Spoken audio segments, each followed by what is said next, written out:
day I've had. Now you're probably wondering why I'm talking about the end of the story right at the beginning.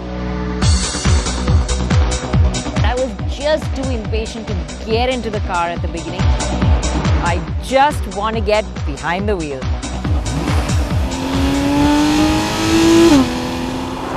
Well, when you have a car that sounds like that, there's definitely time for talking.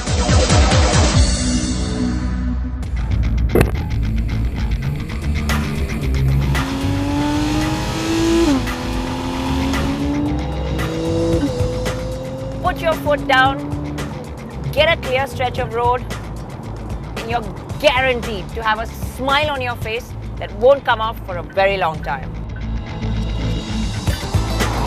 The Carrera 4S is powered by a 3.8-litre direct injection 6-cylinder motor that churns out 395 bhp. The difference now though is instead of all the power being directed to just the rear wheels, it can be directed to all four wheels, which is why the 4S badge. This potent engine is mated to a 7-speed dual-clutch auto and delivers power on tap. For a more spirited driving experience, dab the paddle shifts, move up the rev counter, and the mid-range and top end definitely thrill. They're truly explosive. Small taps on the throttle give you big doses of thrill quotient, and to attain nirvana, all you have to do is switch it into Sports Plus mode. Performance becomes truly supercar. 100 comes up in just 5.09 seconds.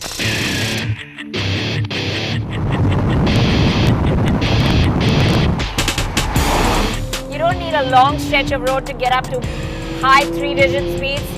It comes up like that. The only fly in the ointment is the gap between first and second.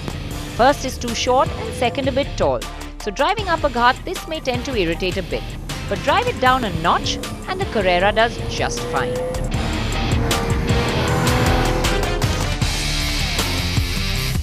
Now the beauty about this car is even when you're in traffic, it doesn't feel as big or as intimidating as some sports cars do, and I'm really driving it as I would say a Corolla. It's that easy. You sit low to the ground, but yet visibility is really great. I can see all ends of the car and I'm very comfortable with that feeling. The Porsche Carrera is practical too, and that's something all sports cars can't claim to be. I'm pretty surprised by how much this car clears actually. Hasn't bottomed on any speed breakers. I've parked it a little off the road to get some great shots in, and it's done pretty well, so very convenient. It really doesn't feel imposing to drive in the city, and you almost tend to forget you're in a sexy sports car until you see all the eyes staring at you in envy. And the envy only gets greener when you gun the car through a tunnel and the sound of that engine is just music to the ears.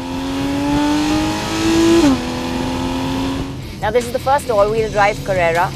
Before this they were always rear wheels, rear engine, so quite demanding to drive and definitely not forgiving at all. If you lifted your foot off mid-corner, they were definitely going to bite you back. But this Tiger definitely has been tamed. You can push around the corners, sure that you're never going to face the other direction. Grip is seriously astonishing, and you can even measure it with the G-force meter in the instrument cluster.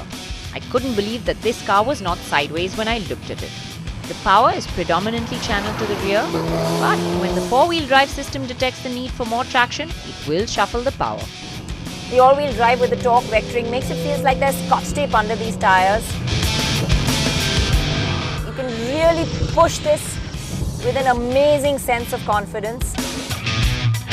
You can see this at work too in the instrument cluster, but don't keep your eyes down there too long. This car can let you forget how fast you're going. The corners come up real quick.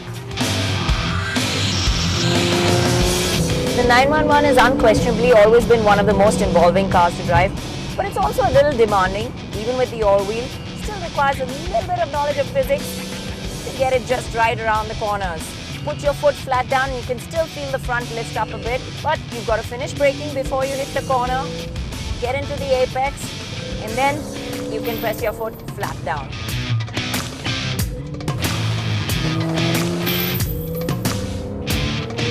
And once you master it, this is a great load of fun. Cornering at 100, even 120 feels like it's normal. The Carrera 4S serves up fun in truckloads, and you really have to marvel at how it offers up supercar stuff with a good dose of sensibility too. Even on this bumpy stretch of road, I have to say that this ride is pretty darn settled. Most sports cars would give you a hard firmness, but this has a soft edge to it. And yet you can feel how stiff everything really is, how taut this car is. Though it's sensible in its manners, it's all supercar as far as space goes. The back seat is not the easiest to get into, and really only someone out of their mind would choose to sit there and not behind the wheel. Because in this car, that's the only place to be. The interiors are quite like the Panamera, but a little more sports car, narrower central console, less buttons, more driver-centric. And everything about it has such a great quality feel. Of course, there's loads of features as well. And some interesting gizmos, which I'm really enjoying. The little G-force indicator that comes up on your instrument panel. There's also an indicator that tells you how much power is being transferred to the front wheels or how much of it is really at the rear. So it gives you the balance between the front and the rear wheels. The fit and finish are the finest and can rival most of the German luxury saloons. Our test car came with the Sports Chrono Pack, powered sports seats, electric steering adjustment, navigation, Bose sound system, Bluetooth, auto dimming, folding mirrors and the sunroof. But they're all extras. Now, when you talk about Porsche in India, everybody's thinking Cayenne because that's the one they see the most on the roads. But really, it's the 911 that is the most iconic for Porsche, steeped with history, and of course, the most involving to drive. On the outside, to the untrained eye, this may look very similar to the older 911. But the truth is that this 991 is almost all new. New dimensions, new mechanical ingredients, and a construction even richer in aluminium than before, making it roughly 1380 kg, almost similar to an A-Class. It retains the classic rear engine layout with the modifications to improve the weight distribution. The rear track is wider, being an all-wheel drive version. To spot the difference between the 4S and the two-wheel drive version, you have to look for the more voluptuous haunches, the light strip that connects to the tail lights, and the sportier bumper up front. There's no taking away from the fact that this car is still a head-turner. Well, as you saw, I had a hell of a day and I had this smile plastered across my face throughout the drive because that's exactly how I felt. Fabulous. It's been a great drive and luckily I found some nice empty stretches of road to really push this car a bit. The beauty about this sports car is it offers up everything that you want from it. Monstrous performance, involving dynamics, a good dose of luxurious interiors and that bit of practicality. When I was in the city, didn't feel uncomfortable, wasn't watching the corners, wasn't worried about it in traffic, and it felt as comfortable in the city as it does out on an open stretch of highway. I was easy with it from the word go. And that's the beauty about this sports car. At 1.46 crores, it is a tad expensive, but at that price, there isn't quite anything else around that will give you this much excitement and this kind of an involving drive.